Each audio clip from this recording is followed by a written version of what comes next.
Hello students, welcome to Unimonks. मेरा नाम हीना है and I'm your political science and legal awareness expert. तो previous sessions I'm assuming आप लोग देख रहे होंगे and Unimonks पे हम लोग आपकी जो प्रिपरेशन है यूनिवर्सिटी एंट्रेंस के लिए उसको और ज्यादा सिंप्लीफाई करने की अपनी तरफ से एकदम बढ़िया वाली कोशिश कर रहे हैं। तो आपको क्या करना है भाई, आपको अपना काम करना है, आपको सारे के सारे सेशंस जो हैं वो डेली बेसिस पे देखने हैं एंड उनसे सीखना है एंड उनको टाइमली रिवाइज करना है ताकि क्या जहां पे एडमिशन चाहिए है वहां आसानी से मिल जाए। तो भाई थोड़ा बहुत भी अगर याद है तो प्रीवियस दो सेशन में हम इंडिया के एक्सटर्नल रिलेशंस की बात कर रहे थे। मतलब इंटरनल तो हमने देख लिया, काफी कुछ पार्टीशन के बाद क्या हुआ कैसे हुआ, अब हमारे रिलेशंस कैसे हैं हमारी नेबरिंग कंट्रीज के साथ, है ना। तो मैंने थोड़ा बहुत होमवर्क मैं आपको हर सेशन में दे देती हूं। आपको क्या ध्यान रखना है कि भाई इंडिया जो है उसकी नेबरिंग कंट्रीज कौन कौन सी हैं, कौन कौन सी कंट्रीज के साथ हमारा जो बॉर्डर है वो टच करता है। ठीक है भाई, अफगानिस्तान के साथ करता है या नहीं करता है, बच्चे कंफ्यूज हो जाते हैं, है ना। तो मैप को थोड़ा सा जूम करके हम देखेंगे। ठीक है भाई, पाकिस्तान के साथ करता है, मैम करता ही होगा, है ना, टसल रहता है पूरे टाइम। ठीक है भाई, होपफुली एशिया कप में आपने इंडिया पाकिस्तान का मैच देखा होगा, पटाखे चले थे और टीवी फूट गई थी, है ना। ठीक है भाई, तो पाकिस्तान की बात की, चाइना की बात की, बांग्लादेश की बात की, ये तो चलो आसान से हैं, थोड़ा सा तुक्का भी लगा लेते हैं, स्मार्ट गेसिंग। आप लोग तो स्मार्ट हो ही खैर, है ना, टेकी हो, मिलेनियल्स हो, सो तुक्का तो लग ही जाएगा। लेकिन तुक्का नहीं लगाना है। कहां तुक्का नहीं लगेगा, अगर वो पूछेगा कि म्यांमार के साथ बॉर्डर टच करता है या नहीं करता है और कौन से स्टेट्स हैं जिनके साथ म्यांमार का बॉर्डर टच करता है, फिर एग्जामिनर को पता है बच्चों की फिरकी जो है वो कैसे लेनी है। तो मैंने आपको मल्टीपल टाइम्स बोला है, क्या वो जो नॉर्थ ईस्ट वाले स्टेट्स हैं, है ना, नॉर्थ ईस्टर्न जो स्टेट्स हैं, हमें उनको अच्छे से प्रिपेयर करना है, उनकी मैपिंग प्लस उनकी कैपिटल्स याद होनी चाहिए है ना। नहीं तो नागालैंड कोहिमा में ही कंफ्यूज हो जाओगे कौन स्टेट था कौन किसकी कैपिटल थी। ठीक है भाई, तो नेबरिंग कंट्रीज भी आपको याद करनी है कि किस कंट्री के साथ सबसे ज्यादा बॉर्डर हम शेयर करते हैं और किस कंट्री के साथ हम सबसे कम बॉर्डर शेयर करते हैं। मोस्ट ऑफ द टाइम्स ये देखा गया है पेपर में कि एग्जामिनर जो है वो आपसे असेंडिंग या डिसेंडिंग ऑर्डर पूछ लेता है। अब आप बोलोगे मैम ये तो ज्योग्राफी है ना, नहीं ये पॉलिटिकल साइंस है भाई। वो क्या करेंगे, वो देखेंगे कि आप किस तरीके से कनेक्ट करके दो टॉपिक्स को पढ़ रहे हो, है ना। ठीक है, तो हमेशा ज्योग्राफी और हिस्ट्री से कनेक्ट करके पढ़ना है। प्रीवियस दो सेशन की बात करें तो फॉरेन पॉलिसी क्या होती है ये हमने डिस्कस किया था। इंडिया ने अपनी फॉरेन पॉलिसी कैसे बनाई ये हमने डिस्कस किया था। जवाहरलाल नेहरू का क्या रोल था उस पॉलिसी में, ठीक है, क्योंकि वो देश के क्या थे, पहले प्राइम मिनिस्टर थे, तो उनका रोल हमने डिस्कस किया। ठीक है, मेजर एलिमेंट्स क्या थे इंडिया की फॉरेन पॉलिसी के, सोवरेनिटी एंड पीस, डिटेल में हमने उसको डिस्कस किया। और उसके बाद जो बेसिक प्रिंसिपल्स थे उनको हमने डिस्कस किया। ठीक है, आज के सेशन में क्या नया सीखने को मिलने वाला है तो फटाफट से देखेंगे भाई। हाँ, आज क्या है, पार्ट 3। ठीक है, पार्ट 3।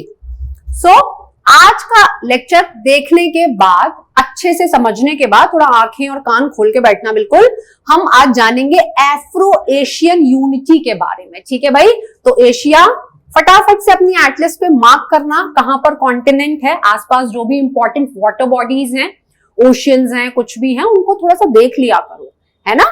इसके अलावा अफ्रीका, एफ्रो मतलब अफ्रीका, है ना। तो भाई अफ्रीका कितनी दूर है, बीच में क्या है क्या नहीं है, हम कैसे जाएंगे अफ्रीका। ठीक, तो ये हमको क्या करना है, देखना है। खैर मैंने आज वर्ल्ड मैप इंक्लूड किया हुआ है, ठीक है, तो मैं आपको बताऊंगी भी। इसके बाद एक काफी इंपॉर्टेंट टर्म है अपार्थीड।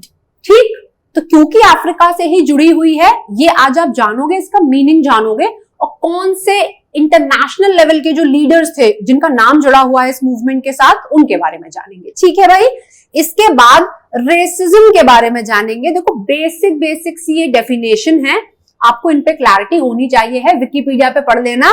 ठीक, मतलब मैं पढ़ाऊंगी, उसके बाद भी किसी बहुत होता है ना क्यूरियस केस, किसी का होता है कि नहीं मैम और जानना है, तो आप आराम से गूगल करके इसको पढ़ सकते हो। सबसे इंपॉर्टेंट आपका नॉन अलाइंड मूवमेंट और पीसफुल अग्रीमेंट आपका ठीक है भाई, तो इनको आज के सेशन में हम क्या करने वाले हैं, देखने वाले हैं, डिस्कस करने वाले हैं, राइट। चलो भाई, तो सबसे पहले हम बात करेंगे एफ्रो एशियन यूनिटी की। ठीक है भाई, तो एफ्रो का मतलब क्या, आपका अफ्रीका, ठीक है। एशियन मतलब ऑब्वियसली एशिया, और यूनिटी तो आपको पता ही है ना, ठीक है भाई। तो दोनों की यूनिटी क्यों इंपॉर्टेंट है, कैसे इंपॉर्टेंट हुई, ये हम जानेंगे। तो जवाहरलाल नेहरू का जो एरा था, जब वो हमारे लीडर थे, जब वो प्राइम मिनिस्टर थे, उस समय ऐसा बोला गया, ऐसा जाना जाता है that era marked the establishment of contacts between India and other newly independent states in Asia and Africa। जैसा कि प्रीवियस सेशन में हमने डिस्कस किया था कि कोल्ड वॉर के बाद क्या, कोल्ड वॉर के बाद आपके दो मेजर ब्लॉक्स थे ना बच्चों, United states of America and दूसरा आपका क्या था, यूएसएसआर।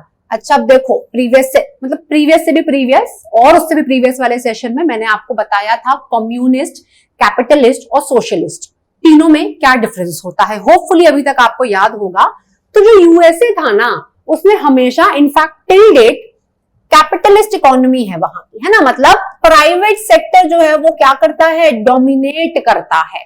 ज्यादातर पावर जो है वो किसको दी गई है, प्राइवेट सेक्टर को दी गई है। वेयर एज यूएसएसआर, जब हम आपकी क्लास 12 की दूसरी वाली जो एनसीईआरटी है उसको स्टार्ट करेंगे तो मैं आपको बताऊंगी कि यूएसएसआर का फॉर्मेशन कैसे रशियन रिवॉल्यूशन के बाद हुआ था, ठीक है भाई।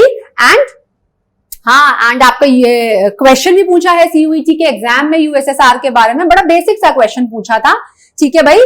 तो हम यूएसएसआर के बारे में जानेंगे कि भाई उनका जो गोल था वो क्या था, सोशलिस्ट, है ना, सोशलिज्म को फॉलो करते थे कि भाई क्या, इगैलिटेरियन सोसाइटी, इक्वालिटी की बात करते थे कि भाई सबको जीने का अधिकार है, ज्यादातर चीजें सरकार को दे दो, प्राइवेट सेक्टर का हमेशा वो लोग अपोज करते थे। तो ये दो ब्लॉक्स थे, बताया मैंने आपको, ये मेजर ब्लॉक्स थे। अब इंडिया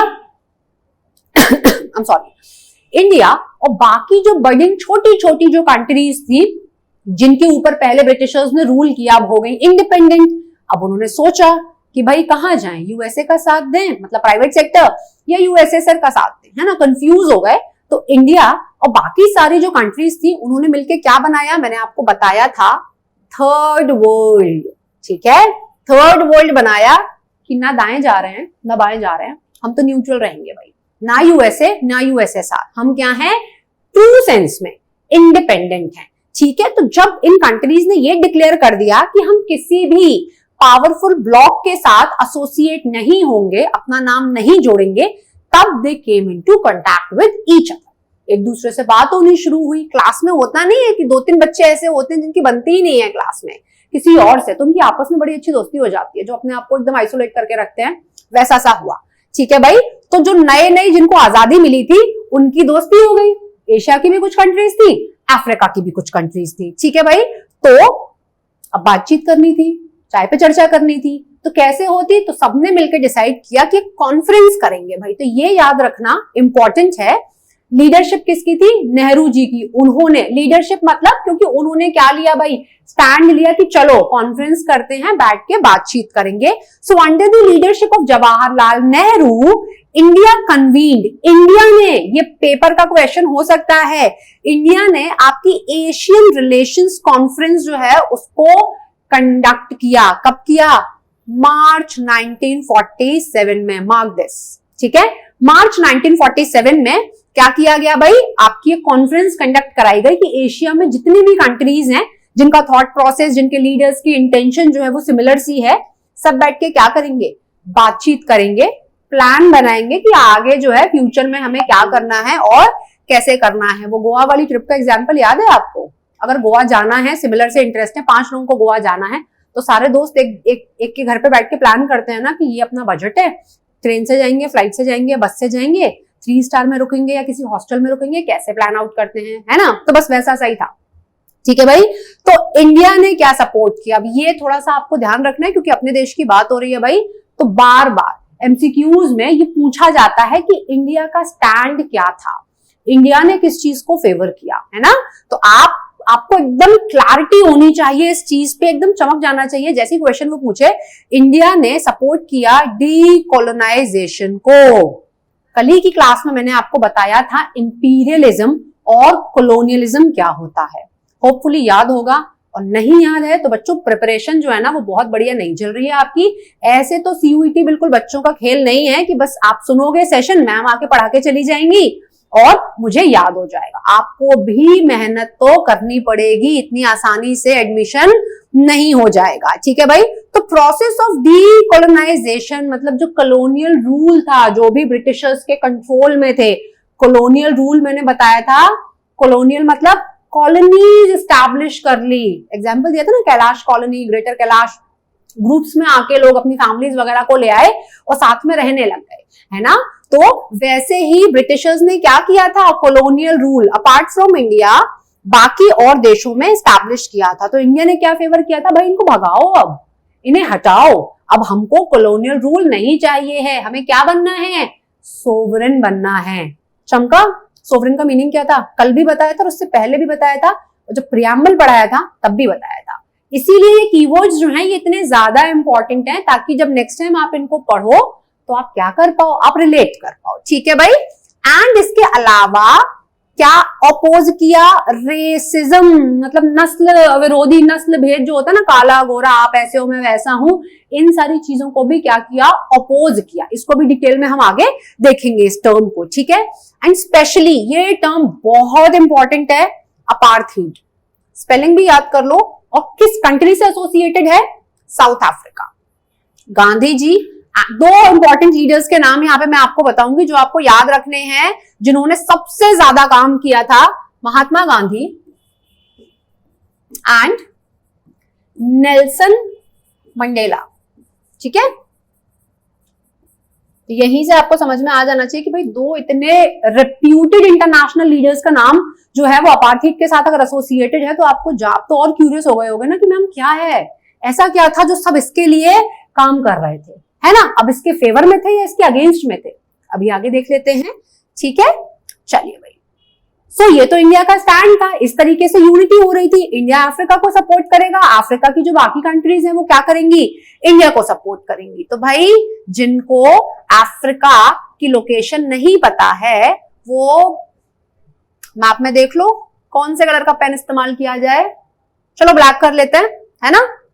हाँ जी, सो देखो लगभग ये रहा आपका एशिया, ठीक, ये रहा India and this is Africa, ठीक। उसमें भी ये रहा साउथ अफ्रीका, है ना, ठीक। अब देख लो, तो यहां पे आपको देखना है, थोड़ा सा और जूम कर लेना, ऑल्दो मतलब क्लियर है काफी हद तक ये मैप, ठीक है। तो एशिया से अफ्रीका तक कैसे जाना है, कौन कौन सी वाटर बॉडी है, ट्रॉपिक ऑफ कैप्रिकॉर्न है या ट्रॉपिक ऑफ कैंसर है, ऑल्दो ये सारी की सारी चीजें जो है वो आपकी ज्योग्राफी सेशंस की हैं, बट अगर रिवाइज करते जाओगे तो आसानी हो जाएगी। बीच में कौन सा आइलैंड आ रहा है, मडागास्कर, ये भी याद रख लेना, इसको बहुत अच्छी एनिमेटेड मूवी बनी थी एक, मडागास्कर, देखना उसको, ठीक है भाई। ये आपको याद रखना, ये रहा हमारा मॉरिशस और यहीं कहीं आपका होगा मालदीव्स। सबका प्लान बनता है ना लाइफ में एक बार मालदीव्स जाने का या मॉरिशस जाने का, इंडियंस का तो थोड़ा सा ज्यादा होता है भाई कि हम जाएंगे, है ना। चलिए भाई, मेरा भी प्लान है, आपका भी होगा होपफुली, चलिए ठीक है भाई। तो इंडिया अफ्रीका, इनकी यूनिटी की हमने बात की, दोनों ने एक दूसरे को काफी जो है वो सपोर्ट किया।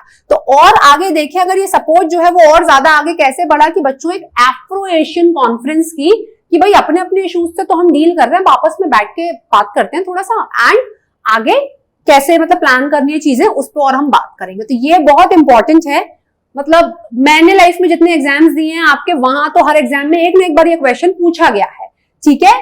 तो इंडोनेशिया की सिटी थी कहां, बांदुंग में, तो ये आपको पता होना चाहिए, पेपर में वो पूछ लेंगे क्या कि कहां पे थी, इंडोनेशिया में बांदुंग नाम का जो शहर था वहां पे ये कॉन्फ्रेंस हुई। बच्चों कब हुई, 1955 में हुई। तो जनरली ये एक टेंडेंसी होती है कि जिस शहर में कॉन्फ्रेंस होती है ना, तो वो कॉन्फ्रेंस उस शहर के नाम से ही जानी जाती है, इसीलिए उसे क्या बोला गया, बांदुंग कॉन्फ्रेंस बोला गया। तो देखो यहाँ पे ना, अब मैं आपको बताती हूँ कि एक स्टेटमेंट में से कैसे 3-4 तरीके से क्वेश्चन बन सकता है। वो आपसे पूछ लेगा बांदुंग जो है वो किस कंट्री में है, ठीक है, या फिर बांदुंग कॉन्फ्रेंस जो है किस ईयर में हुई थी, ठीक है, या बांदुंग कॉन्फ्रेंस तो हुई, उसका आउटकम क्या आया? कॉन्फ्रेंस करने के बाद कुछ डिक्लेरेशन होता है ना, सारे के सारे देश डिक्लेयर करते हैं कि भाई 2-3 घंटे 4 घंटे बैठ के हमने बात की, तो क्या हमारा कंक्लूजन निकला या what we have decided, right? So establishment of NAM, NAM। अब मैम ये NAM क्या आ गया? This is non aligned movement. ठीक है भाई, तो ये आपको क्या करना है, ध्यान रखना है। So this is your non aligned movement. ठीक है, बहुत बढ़िया।